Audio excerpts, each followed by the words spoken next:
The Moving Iron Podcast is brought to you by these great sponsors. Are you looking to value your equipment more accurately, target the right buyers and close more deals, reach your ideal customer? Then look no further. Fusable isn't just about ag data, it's about action.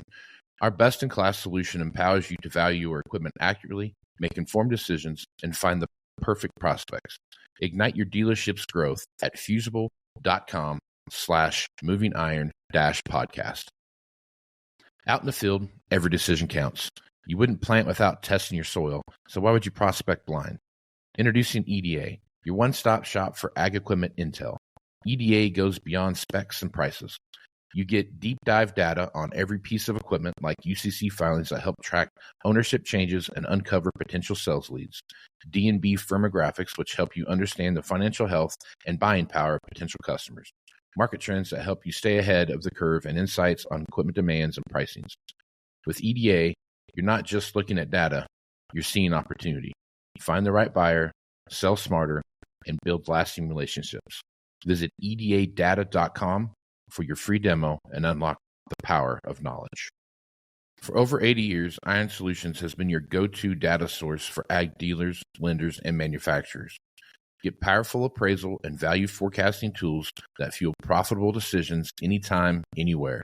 Get your free demo at ironsolutions.com. Iron Solutions, confidence in every click.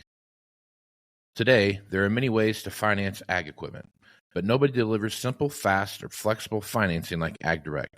Learn more about your options to buy, lease, and refinance equipment at agdirect.com. Valley Transportation has been hauling ag and construction equipment across the country for the past 33 years. Call Parker at 800-657-4910 for all your trucking needs. At Valley Transportation, our goal is to help you reach yours. When you partner with Axon, you immediately gain access to a full range of products and solutions designed to meet the complex needs of today's grower. We carry all major brands and sizes of tires and wheels. We specialize in large diameter wheels for large equipment.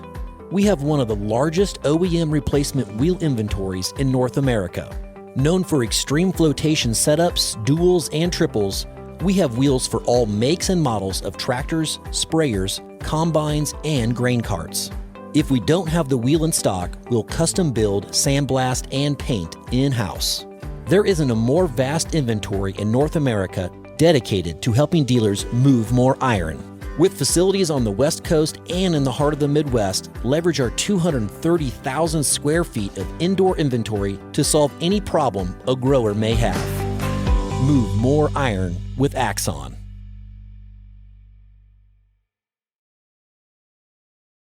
Moving iron in the 21st century. Hard-working people working hard for you and me. Moving iron time and time again. Through the years you'll find us here. Moving iron. Hello and welcome to Moving Iron Podcast. I've got a pretty unique situation here with the Baltimore port and the way it's closing. So I wanted to call in an expert on the export business and have him come in and kind of explain what was going on. Blake Bina is with Professional Export Services, and I've worked with Blake in the past on a few things, and thought I'd reach out to him and get his expertise on the situation here. So Blake, I appreciate you being a part of the podcast. Hey, good morning, Casey. Thank you for having me. It's a pleasure. I appreciate you being on, man. Blake, real quick, just give a brief background of yourself and kind of who you are and how you got to where you're at today. Sure. So Blake Bina, president, owner of Professional Export Services. We're an international freight forwarding company, having been open for business in the Minneapolis area since 1988. I've been involved with international logistics and freight forwarding in the Minneapolis market for the better part of 27 years. Our primary focus is right in the name of the company, exports. So we focus primarily on helping U.S. producers of commodities, machinery, etc., get their product overseas. And we have experience helping people move RoRo cargo predominantly over to Europe. We do some South American moves as well as containerized business, Right on. regardless of origination point within the United States. Even though we're office domiciled in Minneapolis, our breadth and scope covers coast to coast and border to border, if you will. Right on. Okay. Like I said, I've used Blake and his services before. So anybody looking to do some export work, Blake's a great guy to get a hold of. We'll get that, have that information in the show notes, how to get a hold of Blake as things move forward here. So Blake, let's start like this first. So, we had whatever it was a week ago, whatever, we had a ship hit the bridge there, the Francis Scott Key bridge in Baltimore, collapsed the bridge down. Since then, I saw where the other day that a ship did make its way through, one of the a barge anyway, made its way through to an auxiliary route that they had kind of lined up there. Baltimore is like the whatever it is, 8th or 9th busiest port, but the key part of the Baltimore port when it comes to equipment is the roll on roll off situation, which is the RoRo, like you talked about earlier. That is one of the premier places in the United States that does that.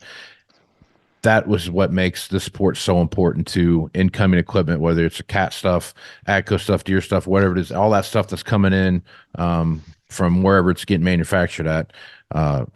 That is a big issue there. So I guess talk a little bit about the importance of the Baltimore port when it comes to roll on, roll off, and then how that may affect the bigger picture here of what roll on, roll off equipment might look like.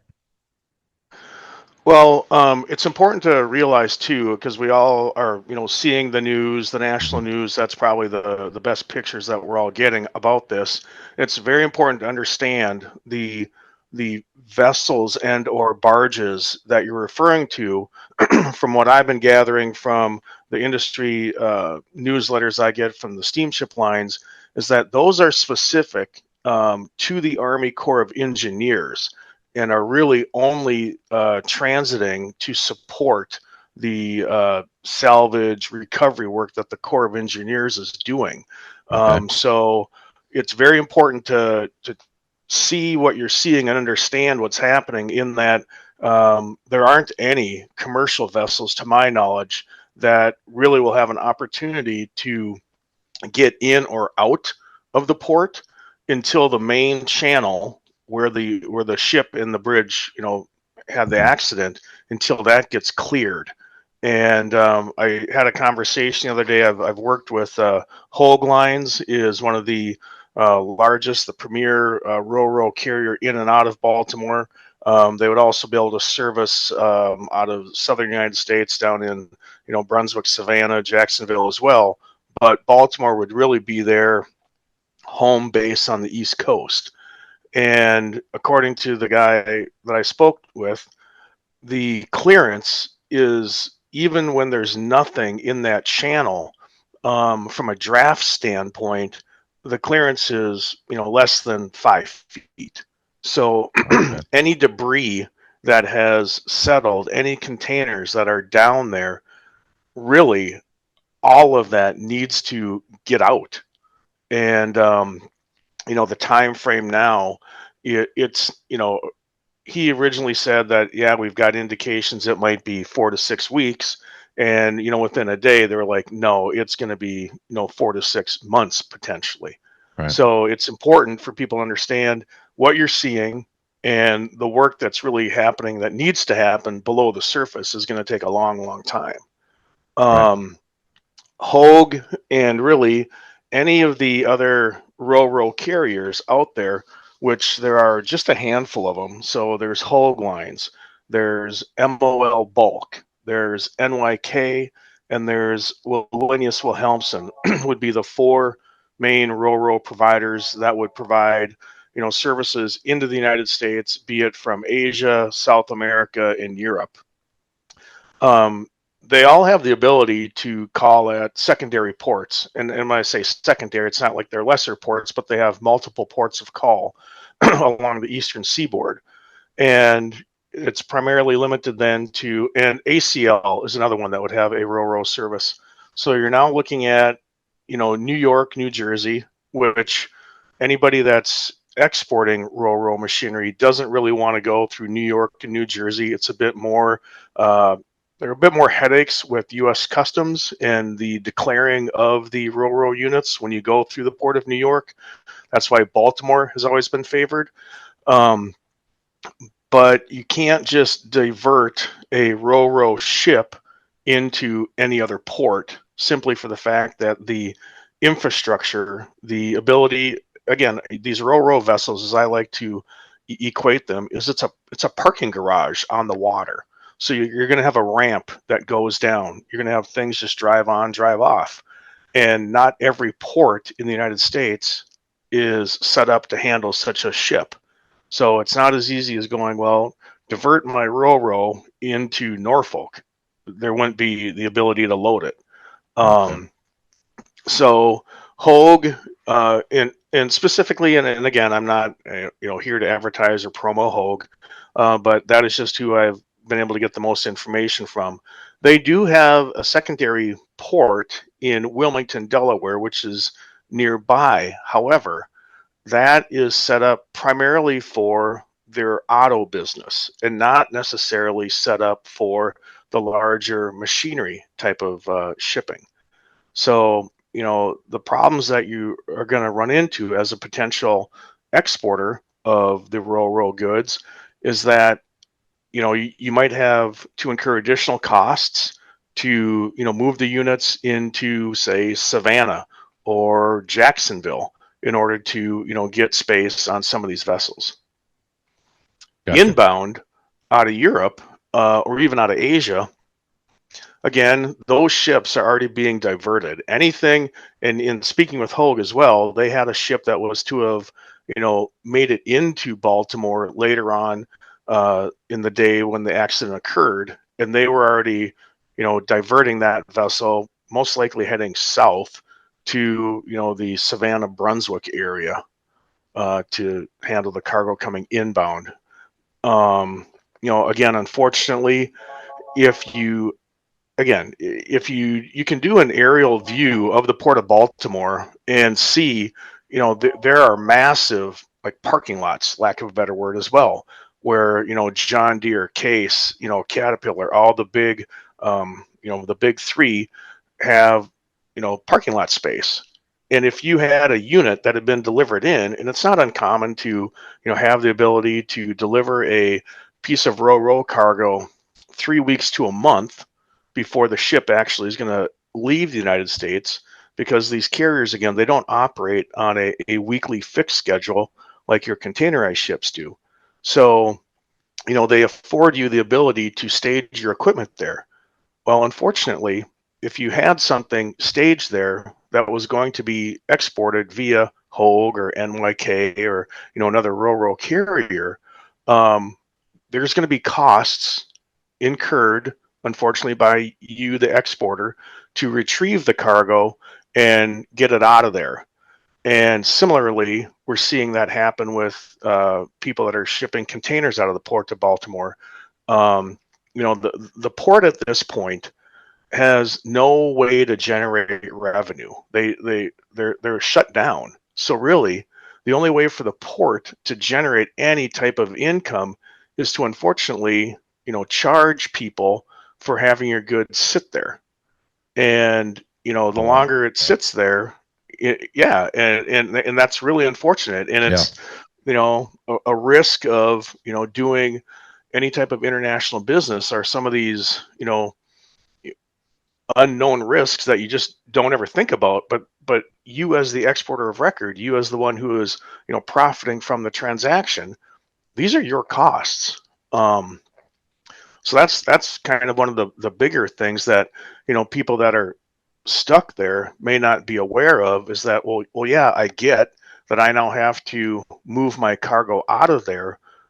And if you opt to say, well, I'm just going to wait, well, keep in mind, as you sit and wait, the steamship line will be charging you, because the steamship line will be getting a bill from the port. Okay. So when it comes down to it, like if you're looking at moving that, so I've done that before where you've had, I dropped a machine off a month and a half, whatever, 30 days before the ship was supposed to get there. Excuse me. Mhm. And, sat there and you wait for the ship to come, and it gets loaded, and it's all kind of the whole cost of that sitting there is kind of figured into the amount of the freight and everything else that goes along with that. So now you're kind of one of those things Well, kind of stuck in the middle, right? If you go pick it up and bring it someplace else, you get the trucking costs that associated with that as well. Or is it just sit there and wait? I mean, kind of damned if you do, damned if you don't in a lot of scenarios. well, and unfortunately, you have a buyer. Hey, where's my Right. machine? Where's Where's my my machine? machine? And you as the seller, um, you there, it's not as if you the exporter couldn't provide proof as to what happened. Unfortunately, out in Baltimore, Mm-hmm. and maybe the buyer is in a position to work with you on splitting some of the repositioning costs to get the equipment out of Baltimore to another port.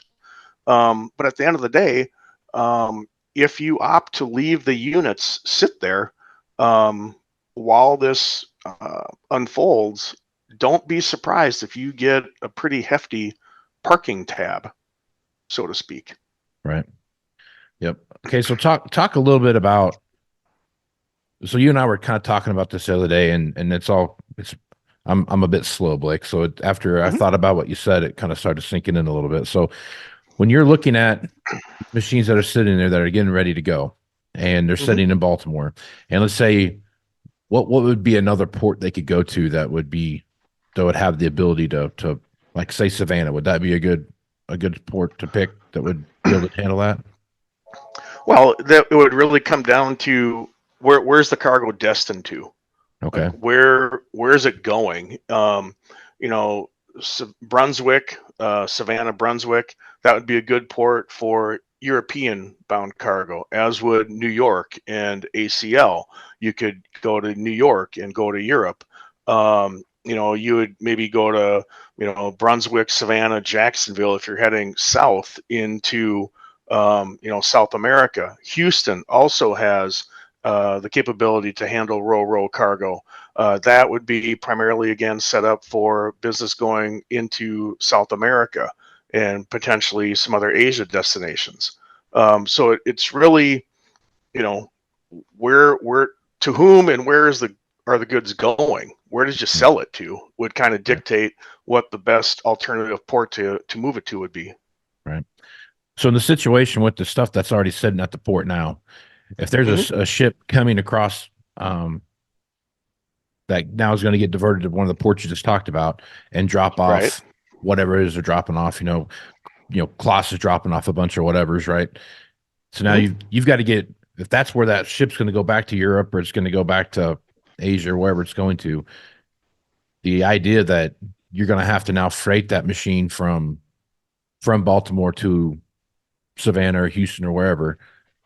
Now you've got those costs associated with that. But the other side of that now is you could have missed the whole ship now to where you're 30-day lag on the coming across the ocean and 30-day lag going back. So it may be maybe 60, 90, even 120 days before what you have to ship out even gets on a boat. Is that probably a fair assessment?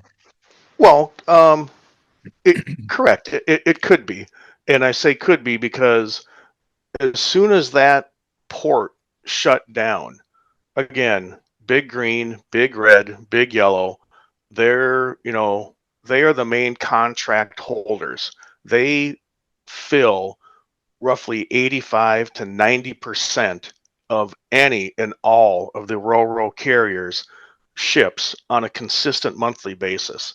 So those companies immediately went into contingency plans, moving their cargo, moving their orders that they've got guaranteed business on to these other ports. The RoRo carriers will take their business, immediately. And unfortunately, then what that does to, the secondary market, which, a lot of, the moving iron clients and my clients will be playing in, that space is gone.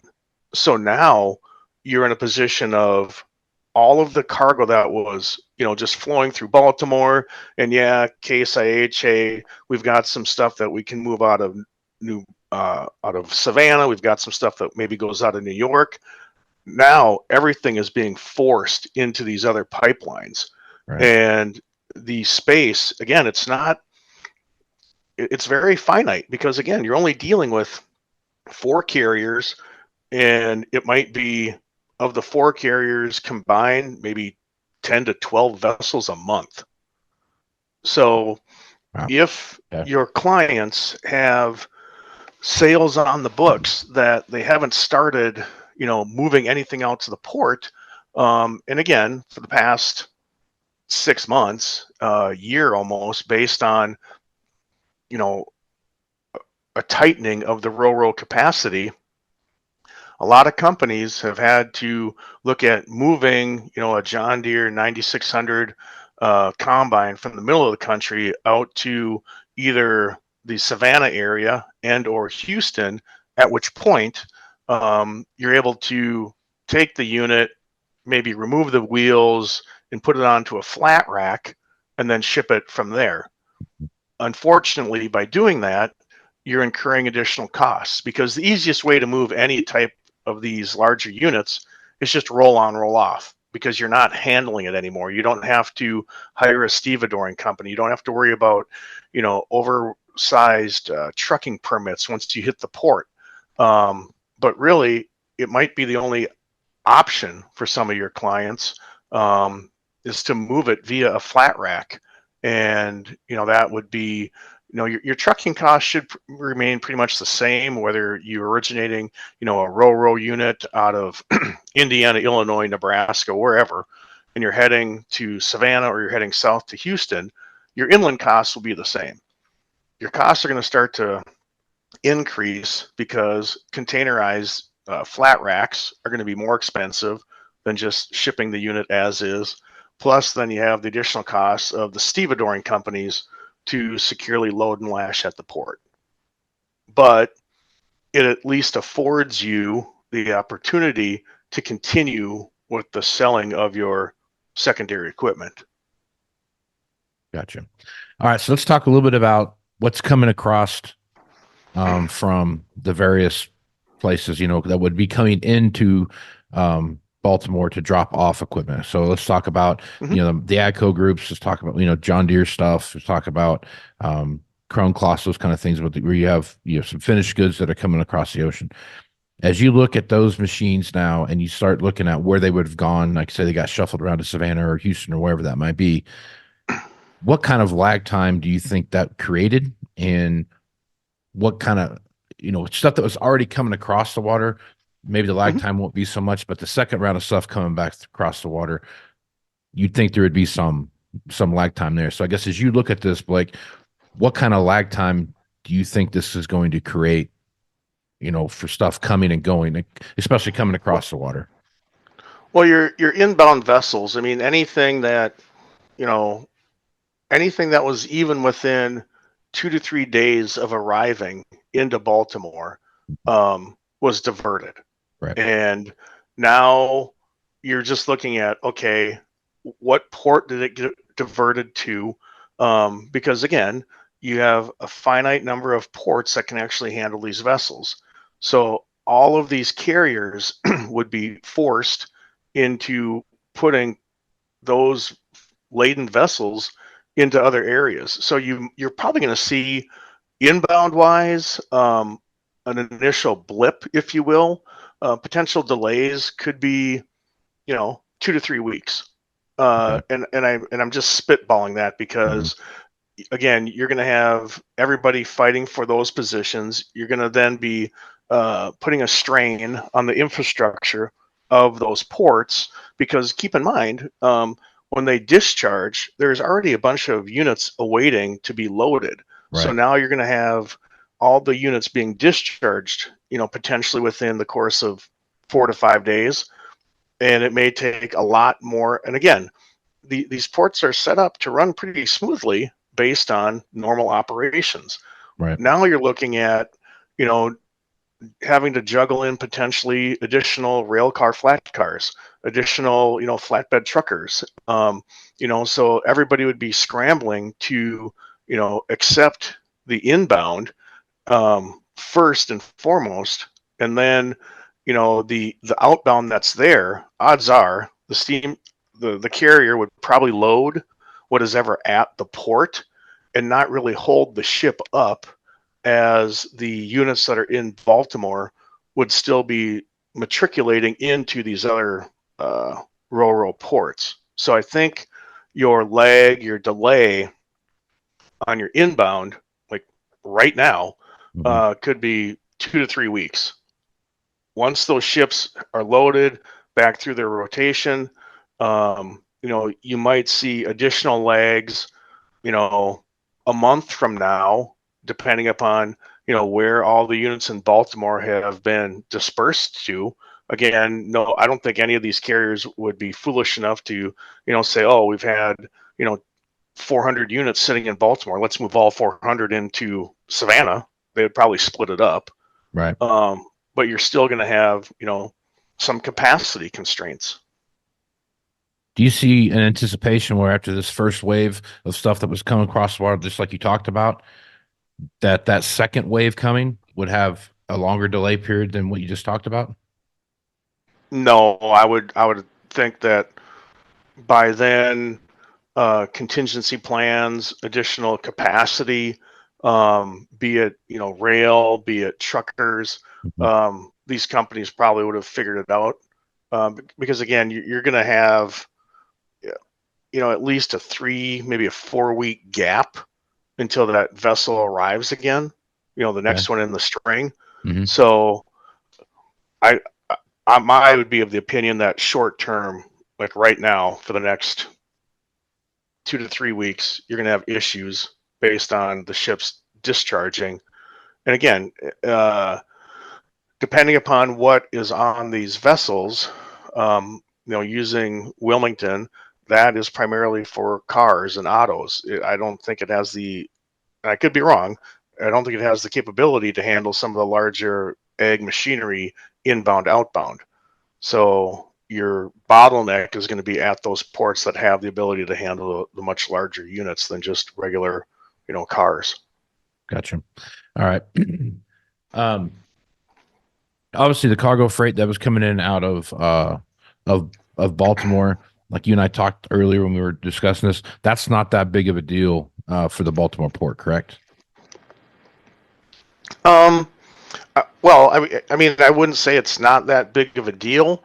My comment, from our conversation earlier was, we're out here in the Midwest, and if you're an exporter or an importer out here in the Midwest, Baltimore isn't going to be your primary port for inbound or outbound, simply for the fact that it doesn't have the rail connectivity into Chicago, into Minneapolis, into Kansas City, into Omaha, that you're going to get with, the Norfolk Southern, the BN, the CSX, the UP. So my comment about Baltimore not being that major of a port was predicated upon, if you're in the Midwest and you're an exporter, odds are you probably weren't going through Baltimore anyway. If you're in the Pennsylvania area, if you're in, Virginia, some places out there, yeah, Baltimore would be one of your primaries to go out of from a containerized standpoint. But you're basically trucking the cargo into the port. There isn't the rail leg to bring it in. So yeah, there will be an effect on, people that are exporting out of the Baltimore area. There's a lot of bulk grains that gets handled through Baltimore, a lot of soybean business, again, based on proximity to where you are along the eastern seaboard. Okay. Does that make sense? Yeah, it makes total sense. Again, it's not really going to affect you out here in, the upper Midwest, or even, into Ohio. Again, you're going to be going out of New York, Norfolk, Montreal. Right. So when you're looking at so I guess let's take the Eastern Seaboard ports and just kind of my last question here. Obviously, there's just a handful of places that you can take roll on, roll off. We've established that. But as you're looking at the container freight that comes in and out of that would be coming in and out of Baltimore as a whole, roll on, roll off, and container freight stuff. How do you think? I mean, are the ports going to have is this going to be a huge issue with the ports where this is going to create another bottleneck with the container freight that's coming in and out to where we see maybe some delays from that, or is that pretty easily absorbed inside these different ports? I would say it's going to be pretty easily absorbed. Again, short term, vessels that were about to berth, that were en route. Again, you're going to have a little anomaly, if you will, for the next 2 to 3 weeks as that tonnage is diverted into Norfolk, Charleston, Wilmington, North Carolina, these other, bigger ports on the Eastern Sea, New York. It could even be, Halifax, depending upon who the steamship line is. You could be discharged in Canada and still work your way into the Midwest via the rail service. So again, I look at it, it's going to be a short-term bottleneck at some of these ports. And unfortunately, you as the importer, if there's an additional rail cost, that might be passed on to you because hey, we weren't expecting to have to rail it from, Savannah now into wherever and unfortunately, a lot of the cargo containerized business that would have been discharged in Baltimore would really be near to that port. And when I say near, I mean within maybe 250, 300 miles, something that's going to be truckable. Well, now your containers are going to be diverted and discharged in Norfolk or New York, and the steamship line is going to say, well, here it's now we've done really our best thing that we can do. We've dropped it in New York, come and get it. So at the on the backside, unfortunately, you as the importer are going to have additional costs to retrieve your freight. Right. Yeah, I think that's the so you're already looking at a 3 to 4 week time, like kind of we talked about, kind of spitball in your head, kind of your best guesstimate here, 3 to 4 weeks lag time there, and then getting it out of the port and reestablishing your inland trucking is going to be another delay. So you could easily see 30 days worth of delays coming up here with that anticipation. Do you kind of foresee that always being 30 days till the port in Baltimore gets open, or do you feel like that'll keep compressing down as they get more streamlined with their systems? Well, from the containerized side of things, if you immediately when the port shut down, the steamship lines, every one of them sent out, we will reject anything that is was supposed to be loaded via the Port of Baltimore. So that there is really no delay, if you will. You simply would be like, okay, I can't get out of Baltimore. I better find a different steamship line to get my goods moving. Your delays again are really, in the greater scheme of things, short term. While the capacity that was coming in gets diverted and gets handled. Again, these RoRo carriers, they only ship, once a month on some of their trade lanes. You're lucky at times if you might get 2 ships a month. So again, the delays that you could possibly foresee as a small independent, exporter of secondhand equipment, you could potentially, it's not necessarily delay, it's just that you'd be ineffectively shut out. The capacity wouldn't be there to take on, your 1 to 2 units. And, that could be, 3 to 4 months based on what the big three are trying to do based on Baltimore not being an option to have any capacity go out. So in some instances, some of these smaller manufacturers of equipment could just effectively just have a hard time just even getting space, period, on a Correct. coming across. And Mm-hmm. let's see, just Yeah. guys like me trying to export something to Romania or wherever. Good luck, basically. Well, exactly. You know, not to be cavalier, but yeah, good luck trying to get on a RoRo ship. And the alternative then is, it's not great from a cost standpoint, but it at least affords you the ability to plan on a weekly service by utilizing a flat rack with any of the box carriers. Yep.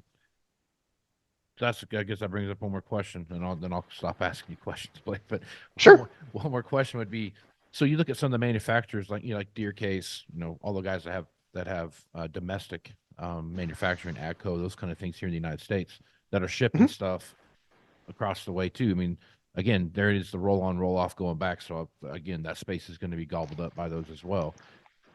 When you start looking at some of these smaller pieces of equipment that you can put on a flat rack, like you're talking about, tractors and those kind of things, how fast do you think that's going to get sucked up to where, instead of being a roll on, roll off situation that they normally do, they might start looking at more of this flat rack stuff? Oh, I wouldn't worry about the capacity of the carriers and their flat racks. That, I mean, at that point, you're looking basically at containerized movements. And the issue that you may run into is, and we've seen this happen at times. We were doing a lot of business of larger combines, sprayers, etc., over to China for the past 2.5 years. And the issue that you'd run into at times is equipment availability, i.e., the flat rack at the port. But that might ebb for about a week before, here's the next inbound ship, or we've repoed in some flat racks to take on the additional capacity. That would really be the only driving factor for a delay is, we don't have any flat racks to give you for this vessel this week. However, it looks like, we could load you, get you ready, staged, and you're going to hit the vessel going next week or the week after. So Gotcha. I'm not worried about the industry and the steamship line's ability not to take on the additional capacity that might need to be shifted over to flat racks. Gotcha. Okay. Well, Blake, this is going to be one of those, ever evolving situations that you're going to have to keep an eye on. If folks want to reach out to you and get more information about what you're doing over at Professional Export Services, or just may have some questions about this in general, what's the best way for them to do that? Sure. Great. Thank you. Yeah. Feel free. Send me an email. My email address would be blake@proexport, no S. So PROEXPORT.net. So blake@proexport.net. Right on. And I'll have that in the show notes as well. So if you guys want to reach out to Blake, make sure you do that. Blake's, like I said, I've done some stuff with Blake before, and he's been very on the spot with what's going on. So Blake, look forward to talking to you again, man. If something else pops up, we'll get you back on the show here and we'll discuss it further. Appreciate it, Casey. Look forward to seeing you down in Nashville later on this year. Yeah, me too. So look forward to that. So I'm Casey Seymour with Moving Iron Podcast. Check me out on Facebook, Twitter, and Instagram at Moving Iron LLC. Go to LinkedIn at Moving Iron Podcast. Check the video version of this over on the podcast channel, which is the Moving Iron Podcast channel on YouTube. And you can check it out as well on the movingironllc.com website. So go there and get all the information about the Moving Iron Summit coming up. Like Blake said, he'll be down there for the Moving Iron Summit in Nashville, November 4th through the 6th. And he'll have a little space where he's talking about what's going on in the world of exports. So with that, I'm Casey Seymour with Blake Bina. Let's move some iron, folks. Out. Moving Iron Podcast is brought to you by these great sponsors.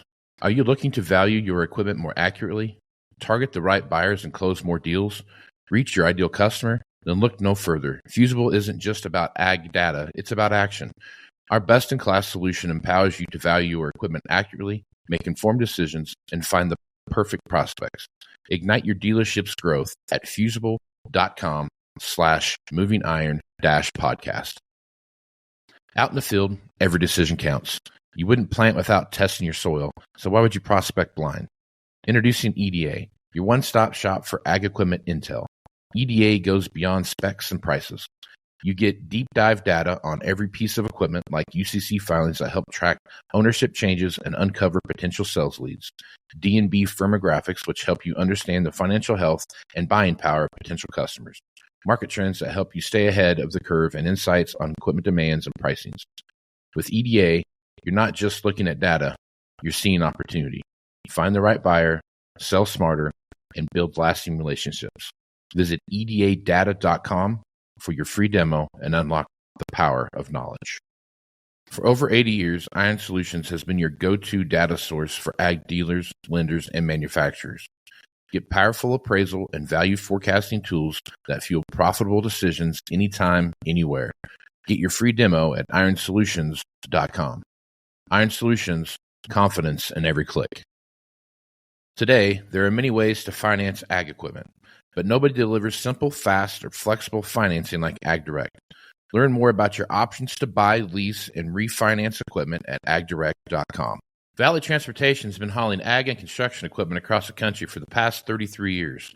Call Parker at 800-657-4910 for all your trucking needs. At Valley Transportation, our goal is to help you reach yours. This podcast is proudly provided by Axon, helping dealers move more iron for the past 100 years. Find out more at axontire.com.